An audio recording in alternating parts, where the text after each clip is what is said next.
What's going on, everyone? Tanner from Massenomics here. We're sitting inside the Massenomics Fulfillment Center garage because we've got a special project today. We are going to take some old, rusty dumbbells and turn them into just old dumbbells once we remove that rust.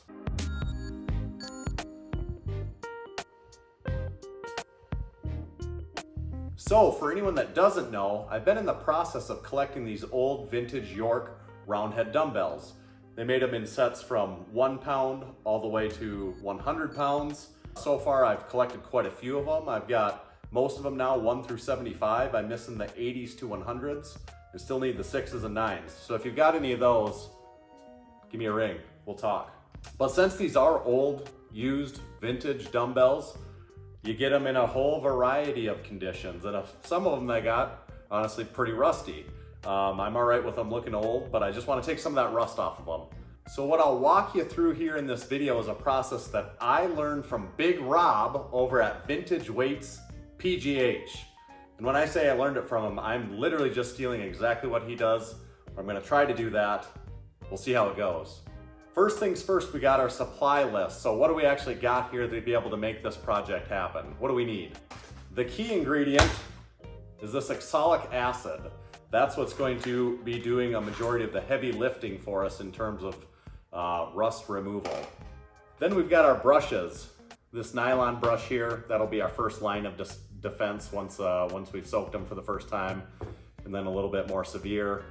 If it requires it, we'll go to this brass bristle brush. Say that 3 times fast. We've got this little tote that we're gonna be soaking in. This is what the dumbbells will sit in when they're soaking in the oxalic acid solution. Of course, we need some dumbbells themselves, and wouldn't hurt if they're a little bit rusty, at least for today's project. So here is first a pair of 4 pound vintage York roundheads that are moderately rusty. Certainly have some surface rust on them. I think that we'll be able to really make those look quite a bit better through the process.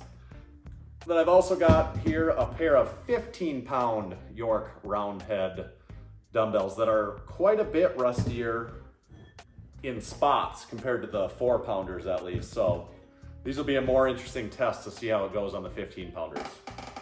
So we've got our acid, we've got our brushes, we've got our tub to soak it in, we've got our weights. What else are we missing?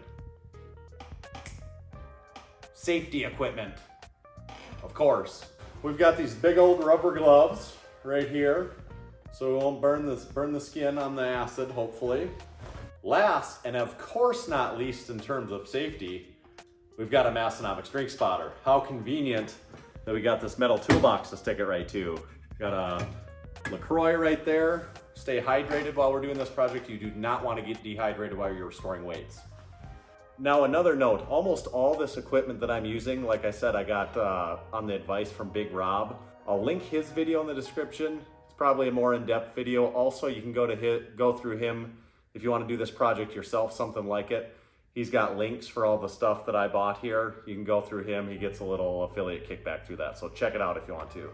We'll put our tub up here. I'm going to use this just visually so you can see what we've got going on here with this oxalic acid. I'm going to eyeball it a little bit based on Rob's specific measurements, and then I'm going to use my own swag. I'm going to say that's about how much of it we need for this size of a container. So I'm going to dump that in there.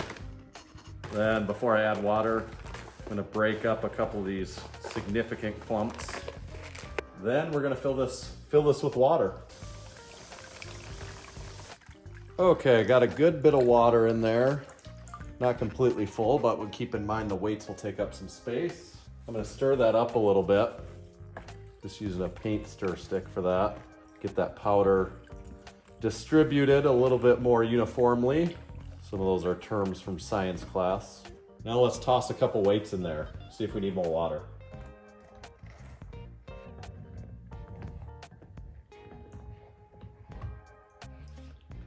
So let's throw a little more water in there. The 15 isn't quite covered all the way. Just, let's see here, more. There we go.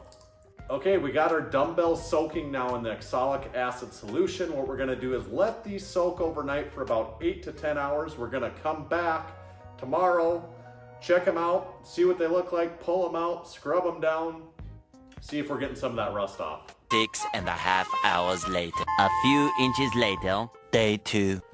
Okay, it's been about 10 hours. We're gonna pull these out and give them a scrub and see how it goes. The water has gotten very green for sure. Oh yeah. Grab one of these big boys.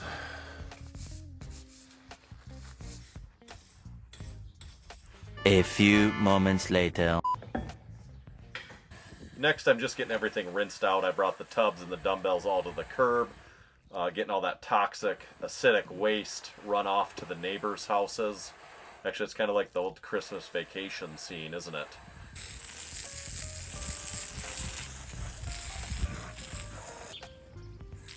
Shitter's full! Next, just mixing up a quick baking soda solution. The purpose of this is to neutralize any of that remaining acid that could be hanging around on the dumbbells even after rinsing them.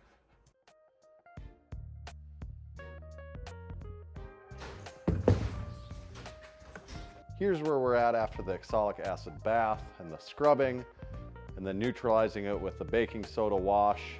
We've got these kind of cloudy looking dumbbells left. You can see this haze that's left on them. We're going to use now the 3-in-1 oil, brush them in, and then use a cloth to wipe them down, see how they look when we're all done.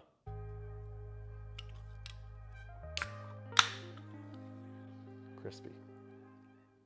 No exact science to this 3-in-1 oil. Just start applying it, start scrubbing it in, you know, get liberal with your application on that 3-in-1 oil. You'll get the hang of it once you get started. It seems like it's really helping to oil up this area around the lettering good and get a good scrub on that. You can't be afraid to get your hands a little dirty on this one, and that's why I'm choosing to wear these latex rubber gloves. And there's just something about someone wearing latex rubber gloves that looks a little creepy, I'd say. Probably a little creepy or maybe a little greasy. Even though it's a cleanliness thing, it's like they're automatically greasy by wearing the gloves. So I just finished hitting it with the 3-in-1 oil and then scrubbing that in. Now last step of the process here is I'm gonna wipe them all down with a microfiber cloth, get some of that excess oil off of it. I can already tell that these are looking sweet, so I'm excited to get this wrapped up and check it out.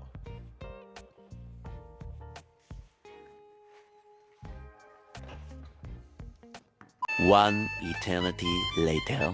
Project complete. And I've got to tell you, I love the way that these turned out. These look frickin' awesome. This is exactly the look I want to achieve. We're going for rustic or vintage, but not rusty. And I think this treatment did exactly what I was aiming for. These are going to fit in perfect now with the other sets that I've already got at Massenomics Gym. You can see the 15s, the original paint on the handles was pretty much completely worn off, but it's still pretty well intact on the round heads. These 4s, I don't know, it's interesting. I can't tell, these maybe potentially were repainted at one point in time. I'm not sure, but the look that we're at right now is great. I'll probably just wipe these down one more time before I leave them in the gym, and they're good to go. Now, I could have went about this a different way. Some people will strip these down all the way, completely repaint them, get a very polished, finished look. Not what I'm after. Let me know though if you've had success with doing it that way, and let me know what you think about this method in the comment section.